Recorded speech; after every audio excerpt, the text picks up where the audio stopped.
Hi, hello, and welcome to Anamika Story One.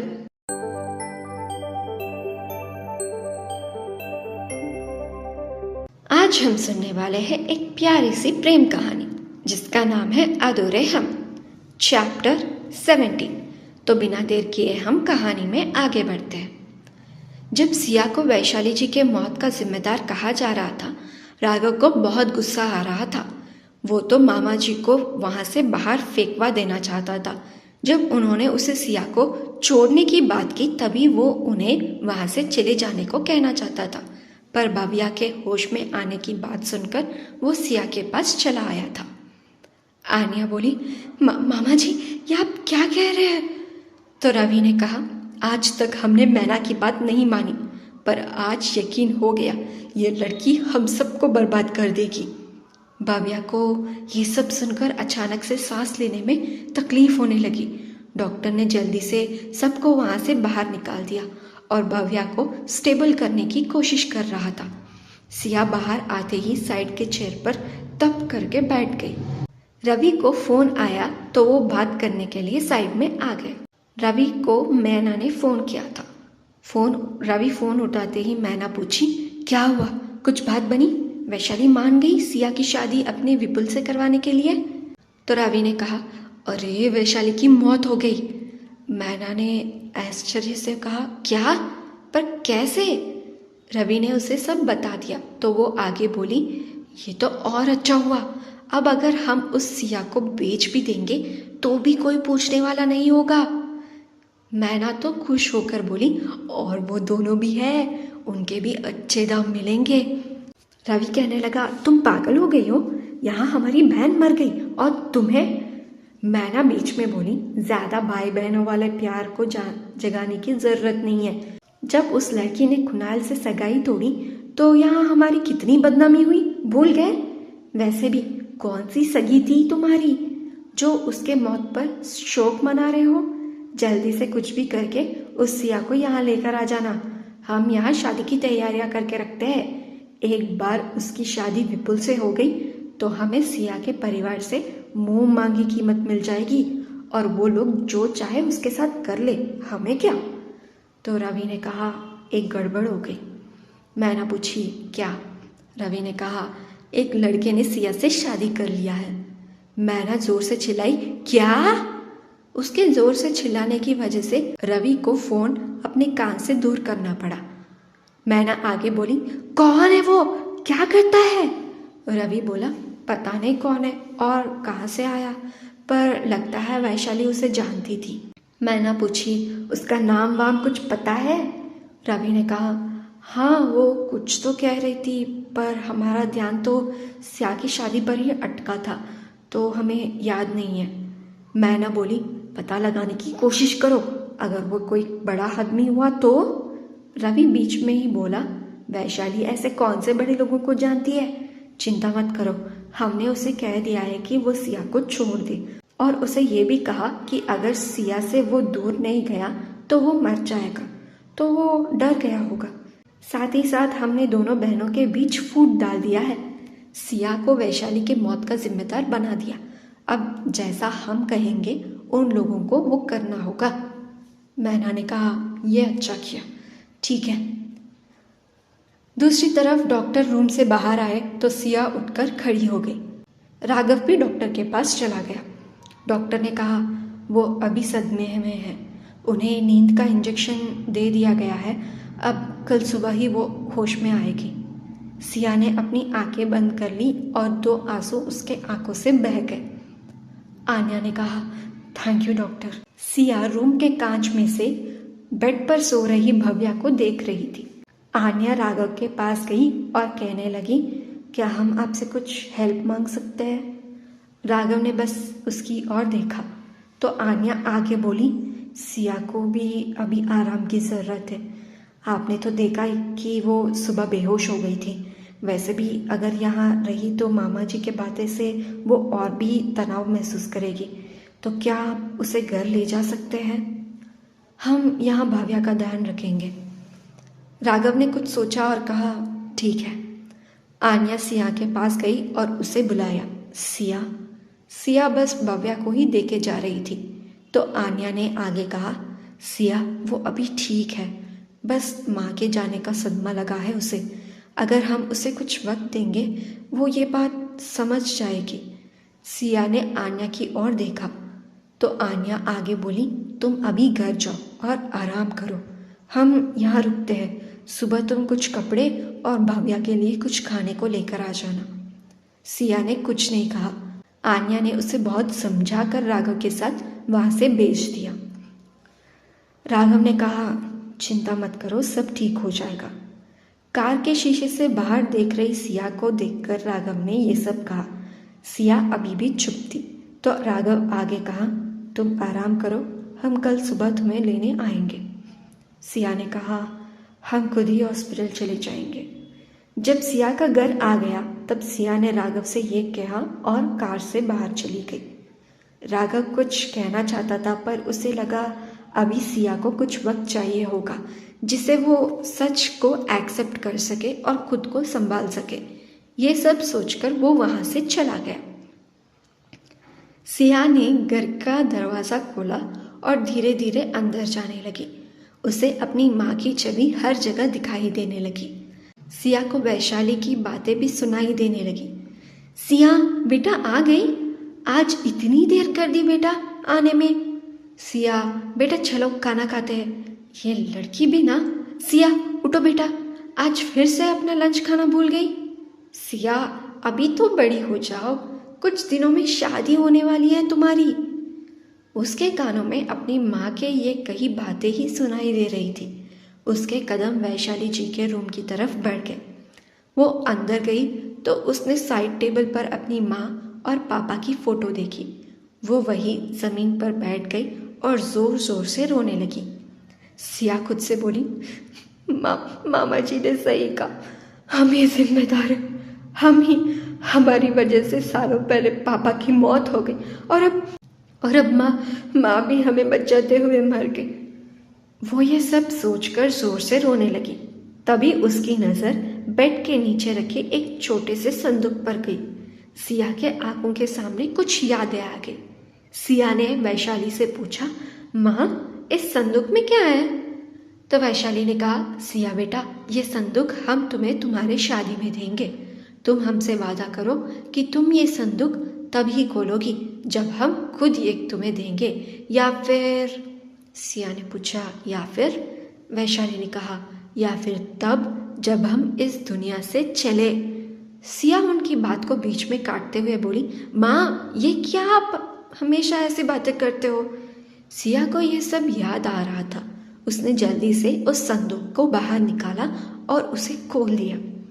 उसमें अमन की एक बड़ी सी तस्वीर थी। सिया ने उसे अपने हाथ में लिया और कहा, पापा। इतना कहकर वो रोने लगी। उस फोटो के नीचे सिया, आन्या और भव्या के बचपन के फोटोज थे। उसके बाद सिया की नज़र एक डब्बे पर गई। उसने वो खोला तो देखा एक सोने की चेन थी जिसके लॉकेट पर हरे रंग से कुछ सिंबल बना था। सिया ने कुछ देर उसे देखा और साइड में रख दिया। उसके नीचे सिया को एक लिफाफा मिला। सिया ने उसे अपने हाथ में लिया और खुद से कहने लगी, ये लिफाफा देखकर लग रहा है हाल ही में इसे लिखा गया था। सिया ने वो लिफाफा खोला और देखा उसमें एक खत था। उस खत को खोलकर सिया उसे पढ़ने लगी। सिया तुम सोच रही हो कि तुम्हारी माँ ने तुम्हें ये खत क्यों दिया है, और ये भी कि ऐसी कौन सी बात है जो हम तुम्हारे सामने आकर नहीं बोल पा रहे, क्योंकि हम में इतनी हिम्मत नहीं है बेटा कि हम तुम्हारे आंखों में देखकर ये सब कह सके।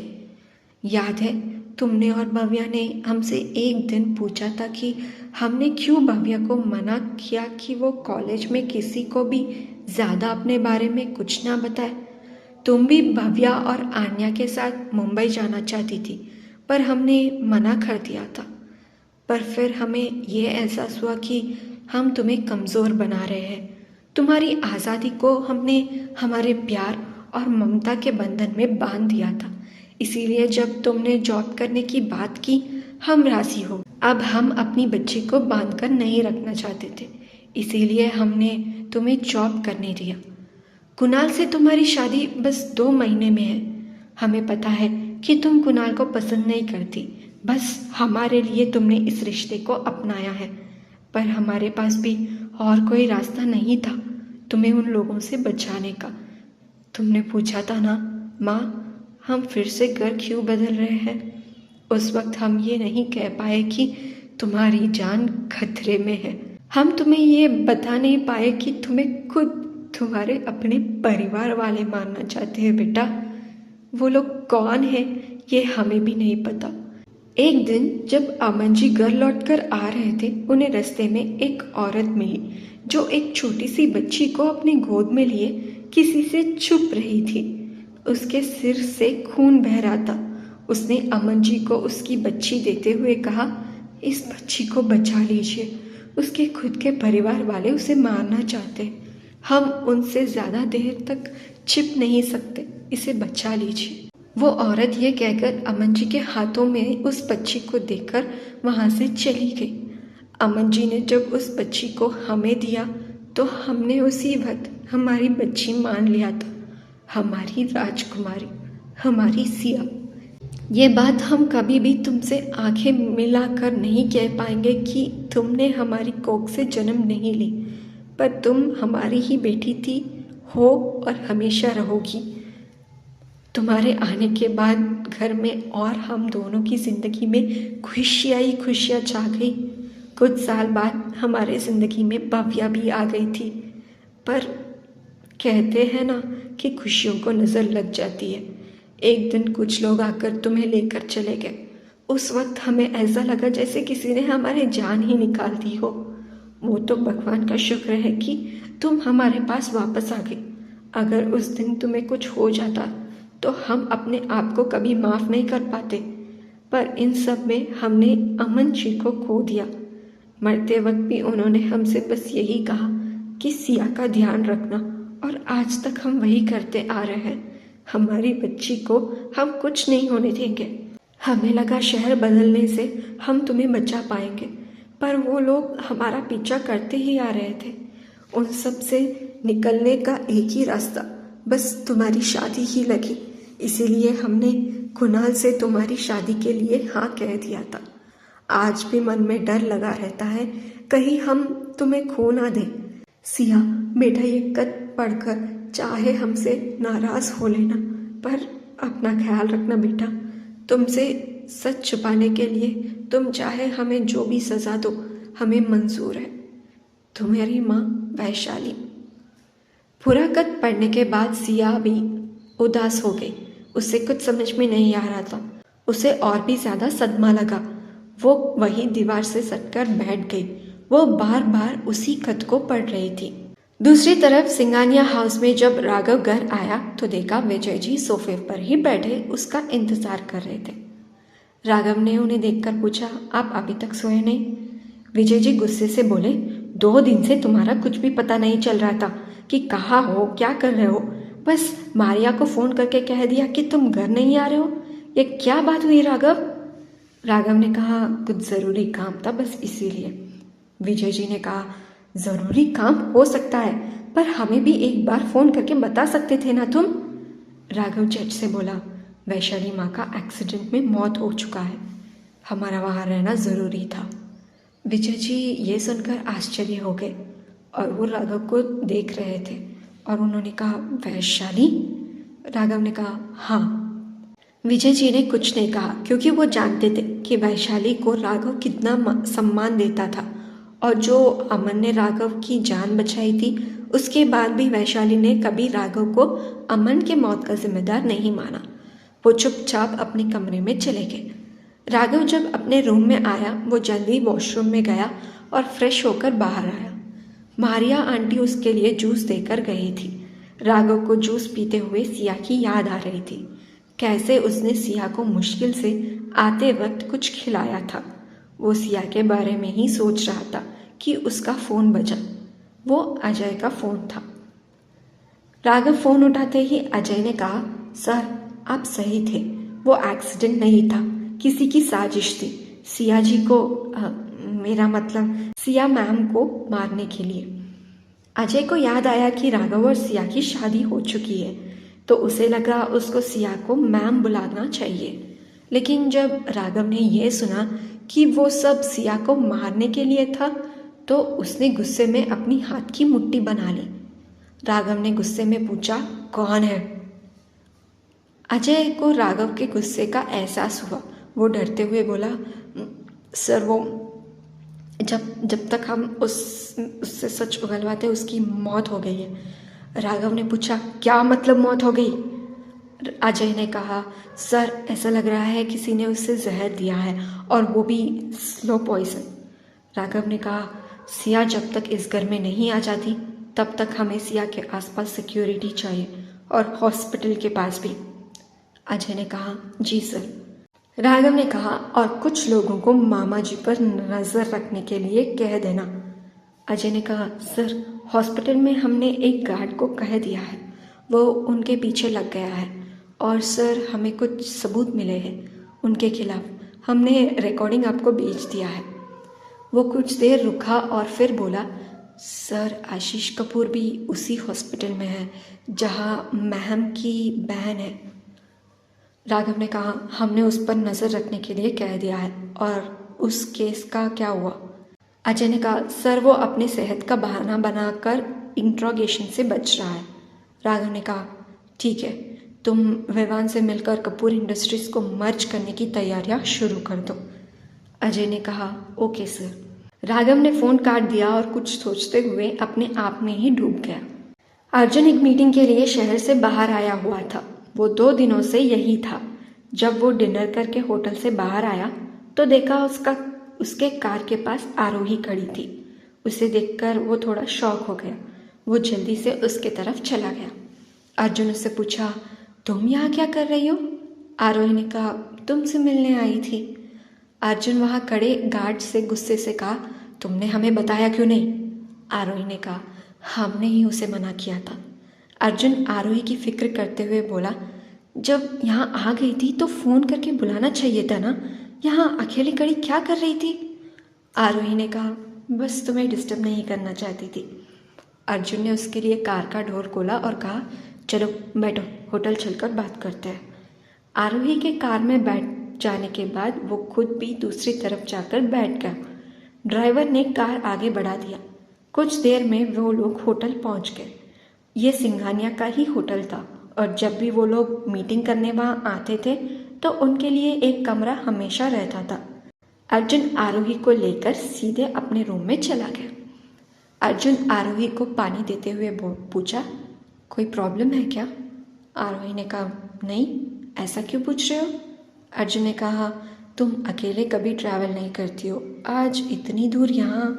आरोही ने कहा, बस तुमसे मिलने का मन किया तो आ गई।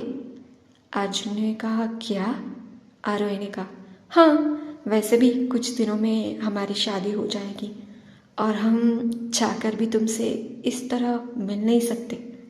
अर्जुन ने कहा, तुम्हारे शादी के बाद भी हम मिल सकते हैं। आरोही के चेहरे पर एक कड़वी सी मुस्कुराहट थी। वो बोली, नहीं, नहीं मिल सकेंगे। अर्जुन ने पूछा, क्या? आरोही ने कहा, मतलब हम शादी के बाद उदयपुर चले जा रहे हैं। अर्जुन आरोही के मन को पढ़ने की कोशिश कर रहा था, और वो बोला, तुम ठीक तो हो ना? आरोही ने सिर हाँ में हिला दिया और कहा, वैसे ये सब क्यों पूछ रहे हो? क्या हम तुम्हारे साथ टाइम स्पेंड नहीं कर सकते, एक दोस्त की तरह? अर्जुन मन में, अब इस लड़की को कैसे समझाए कि हम इसके साथ ज़्यादा वक्त नहीं रह सकते, अगर रहे तो हम अपने आप को रोक नहीं पाएंगे। आरोही अर्जुन को देखते हुए बोली, इतना क्या सोच रहे हो अर्जुन? हम तो बस तुम्हारे साथ वक्त बिताने के लिए पूछ रहे, प्यार करने के लिए नहीं। बस हमारी ज़िंदगी के आखिरी दिन हम तुम्हारे साथ एक दोस्त की तरह बिताना चाहते हैं। अर्जुन ने कहा, आखिरी दिन?